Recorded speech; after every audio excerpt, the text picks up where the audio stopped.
Hi guys, so I'm going to go through all the extra bits and bobs that you might need when you're doing your HEMA sessions.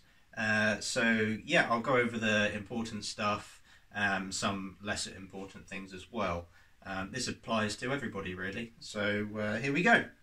So first thing I will always take with me is a big bottle of water. Now this is quite big, and I usually use this to fill up other people's water bottles if if we're in a field and somebody's run out. I might fill this up so that I can use extra water for other people basically.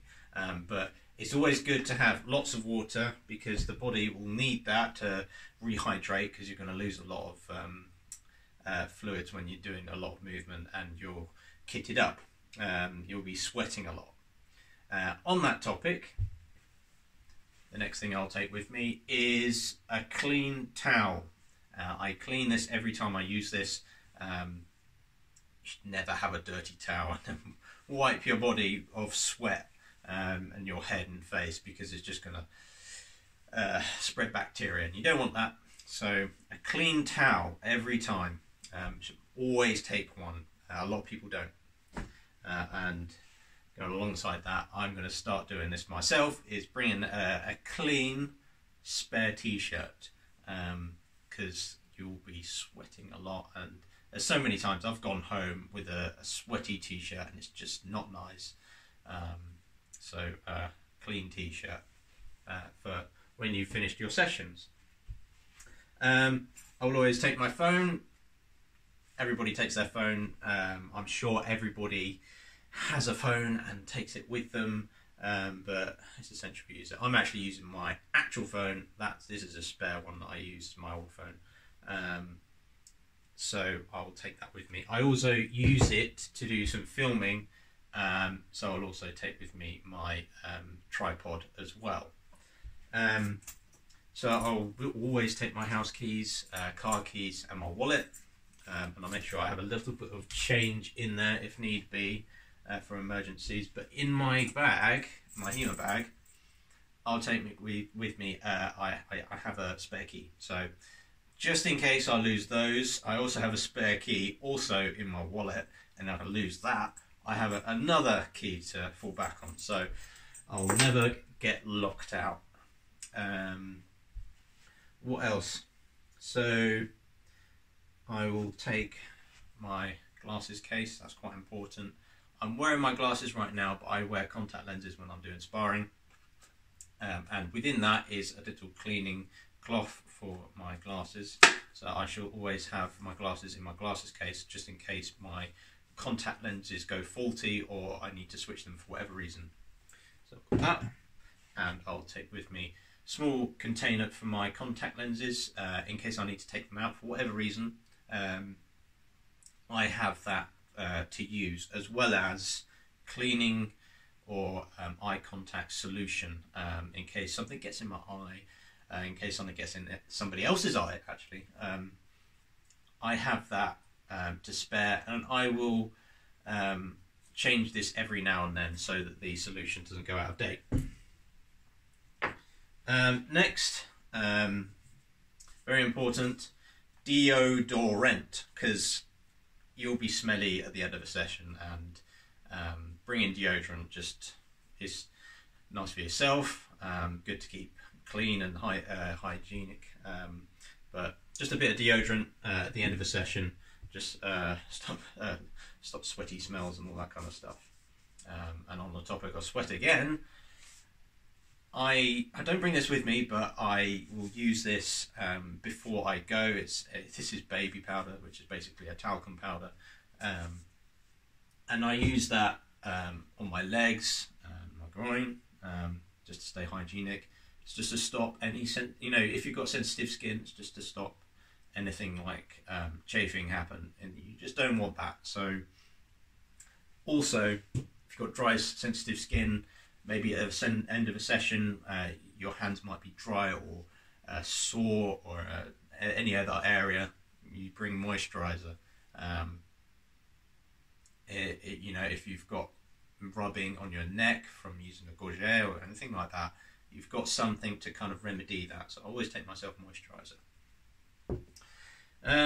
So on the subject of health and safety, I recommend everybody should really have one of these for themselves and for other people. The more the better, because if someone has a minor injury and you can't do anything about it, it kind of sucks. So I have a first aid kit. Now, if you end up having quite a bad laceration or a hefty bruise that you might have broken a finger or something like that, go straight to A&E. Get the doctors to sort that out, because they're professionals at it. Luckily, at my HEMA place, just round the corner, is the hospital, so that's quite lucky. So I don't have like stitching equipment or, you know, massive bandages and slings and stuff like that. I think I don't have a sling, but if like somebody breaks their wrist or something like that, straight to the hospital. So I have the stuff that's for the small cuts and bruises, wound cleaning wipes, and if the cut is, you know, significant enough and you need to kind of deal with the blood, I have some bandages and large dressing wound patches. The minor stuff, so if you get a bit of a bruise and it aches and you just need something to sort that out, I have some deep freeze. Also, later on, arnica cream, great for bruises. I'm actually treating this on my arm currently because I got a hefty blow, and it just helps the healing process, basically. I also have typical ibuprofen, and that's also ibuprofen, paracetamol, because that's just standard drugs that will be like painkillers, depending on what you have. Ibuprofen and paracetamol. I also have plasters and tape to kind of, if you're wearing gloves, the plaster might slip off, so you can tape that on. If it's like a minor cut or a very small carpet burn type thing, because so that can sometimes happen, but usually you just get sent off straight away, deal with the wound, and you might end up finishing for that evening because it might just hurt too much. But if you can take it, then you can deal with it and then move on, and that's all healed up. I also take cold ice packs, just in case somebody needs just to apply that to them if they've got a hefty bruise. Now, the next thing on health and safety, I've got a grooming kit here. Now, I almost never use this, but I've used it just in case we're using pole axes or spear shafts, because occasionally somebody might get a splinter. And I've got a pair of tweezers in here, and I've also got a pair of pliers there, just in case somebody breaks a nail, because that happens a lot. Somebody might have a nail that needs clipping off, or anything, you know, that might have been broken. I've got some nail clippers there, and some tweezers just in case somebody gets a splinter. That is, I've almost never used this, but I have it just in case, because splinters can be fairly painful. Right, moving on. I have with me some metal polish. I always bring this, as well as some, these are rags that you would usually use for polishing wood, but they actually turn out to be really good for polishing metal. And I always clean these after use. They're always clean. I never leave them to be oily or dirty, so that's always important to clean those rags. Metal polish is very good for just little areas that may have you may have left an area that had like a thumbprint or a fingerprint and it's starting to rust. Yeah, get rid of that. You know, you don't want that. At the end of a session, I wipe down my swords if they have been handled, or you know, the oil on your hands might you know, cause some like rust or something like that. So just to get rid of any moisture on your blades, especially the metal ones, of course. A clean tea towel, and again, always cleaned after every use. Next, just in case, because I've got 2 cats and 2 rabbits, and I might handle them just before I leave. And if somebody's got allergies to pets, I've got this little roller just to take off any pet hair, just in case. Moving on to other maintenance things. I have a spanner that has like an adjustable size thing, and I've had to tighten some nuts and bolts. Say on a cavette and rapier, each side of the cup hilt, there are a couple of nuts there, and sometimes they come loose, and you can just tighten them up with this. Especially on the pommel of some cavette and blades, there are some nuts. Even on some other feathers and other swords, that are nuts that you can tighten up, just to make sure that everything is tight and safe, basically. I also have Allen keys, so this is one of those things that has got all kinds of sizes. Occasionally a pommel will have an Allen key thing on the bottom. Usually they're peened, as a usual sword would be, but if an Allen key is needed, I have that. Glue, so I have super glue here. On a cord wrapped grip, there you'd usually be hits, and the cord will snap and it might fray and start to unravel on the sword. It's really annoying, but to stop that from even happening, if it starts to fray or come loose on the grip, I have some super glue here just to super glue that back down again. If it's really bad, you'd have to really redo the whole grip itself, but this is just to stop the small cuts that might happen on your grip. Moving on to burrs on your steels, and occasionally on your plastics. Actually, your plastics can get quite dented sometimes, but for the small burrs, just to get rid of those, is just this tiny little file here, and you'd run that across the edge of the sword blade, just to get rid of anything that might be sticking out. Because if you run your hand across that, that's going to go straight into your hand, and you'll get a little bit of metal stuck in there, and that can be very painful. That's just to get rid of those.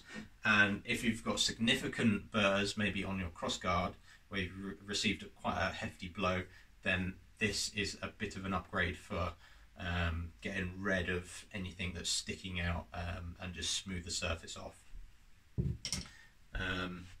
And again, I have with me some gaffer tape, duct tape type thing, just in case something goes, something breaks. Maybe you've got a bit of a gash in your clothes, but I doubt you would ever use that to begin with. But what I would usually use this for is taping on a spare end or a nib safety tip for rapiers and side swords and arming swords. Just in case I lose this one, which I've got on the end of my rapier, I've taped that on and it's nice and safe, and that's not going to go anywhere. But in case I lose that, I've got a spare one just in case, and I've got the tape to go with that.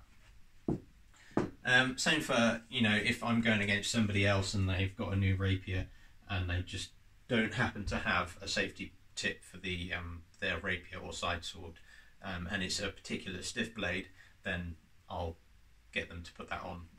That hasn't happened yet, and I'm just keeping it for safe keeps. So for more sort of instructors and things like that, I have with me a pair of counters in case we decide to do judging or a small competition or anything like that.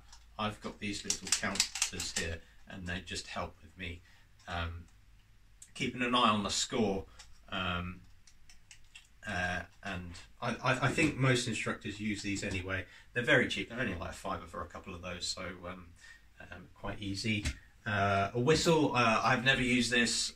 Usually when you're judging, you say halt after an exchange has happened, so I'd use that, but I've got it just in case I need to get the attention of everybody in the hall.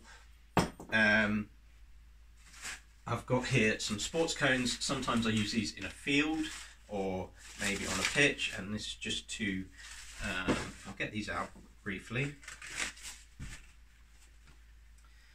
I use these just to make a little tiny arena,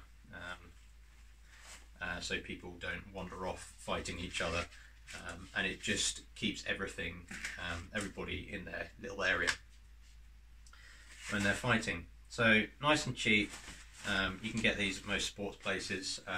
So yeah, I use those. And a tape measure. This is just a normal DIY tape measure, just so that when I make a square, it's accurate. Tennis ball. I've rarely used this, to be honest, but I've always kept it with me. And sometimes you can do some drills where you use a plastic sword and you can, almost like cricket, bat it to each other, or you can use it to do Unterhaus. You chuck it to somebody and you've got to swipe it out of the way. It's for good edge alignment, good sort of time and distance management drills and things like that. So tennis balls can be handy sometimes. Right, this is definitely for instructors. All the reading material, I keep this all in a bag, but this one in particular is my folder full of all my lessons and lesson plannings. So I have printouts of my lessons so that my students know what I'm talking about when I describe something, and I'll go through it with them, and it re-enhances their intake of knowledge. Basically, it's quite easy. It's nice and cheap. Go down to the printer, get that printed out, and now that they've got a reference to look at whilst I'm talking about the topic of the lesson, basically. And I will also print this out and I'll read it from here. And I've got all my lessons, so I've got master strikes and all the other bits and bobs, secondary strikes, different sword masters, and I'll occasionally talk about armour. You know, these are different, so I've got Fiore moves here, and Zogo Stretto, just all the different lessons, different terminologies, things like that. It's all in here, and it's all saved for reference if I need to harken back to something else. I keep me a notebook and pen just in case I need to jot down an idea, or somebody goes, hey, next week can we do something on Krumpau, please? So I'll write that down just as a little reminder. Okay, in terms of manuals, the two that I'll always have with me is the Flower of Battle, Fiore de Libre's manual, and the Art of Combat, so Joachim Meyer's treatises on all his stuff. This is the 1570 version, but there is I think there's a colour version to this in a book. So Fiore and Meyer, so the Italian and German style of longsword, and of course there's other weapons in there as well. Sometimes I'll take with me Talhofer's manual. This is the 1467 edition. That can be handy just to, you know, because it's quite good in like the pictures and things like that when you're describing certain moves. You can sometimes refer to that just show your students what Talhofer means by a certain move. I usually have a picture of whatever, say like Peter Falconer has a certain style of Krumpau, and then I'll put that in there as an image to have as reference. Now, my favourite manual, only because it's just huge and it's a one-to-one scale of the thing, is the In the Service of the Duke. This is Paulus Cow's manual, and it's got all his stuff in there. You know, you've got a lot of equestrian stuff. Here we go, like equestrian things. And then if I skip along to what people usually refer to is the longsword manuals. So that's really good as a reference, and it's good to to use in lessons, because it's good. It's basically going back to the actual material. But there's also you got like Ringek, Peter Faulkner, Vardy. There's loads of other books, and obviously Lichtenauer's one of the biggest styles of longsword, German longsword. So yeah, and I will also take with me my boards. This is new. I would usually use an A1 sheet of paper that has this same print on it, but I'd spend ages blue tacking this piece of paper down before the lesson starts and we do like a warm-up drill of Mayor Square. But this is new. I've got this printed out on foam board, and I'll also take with me this art easel as well.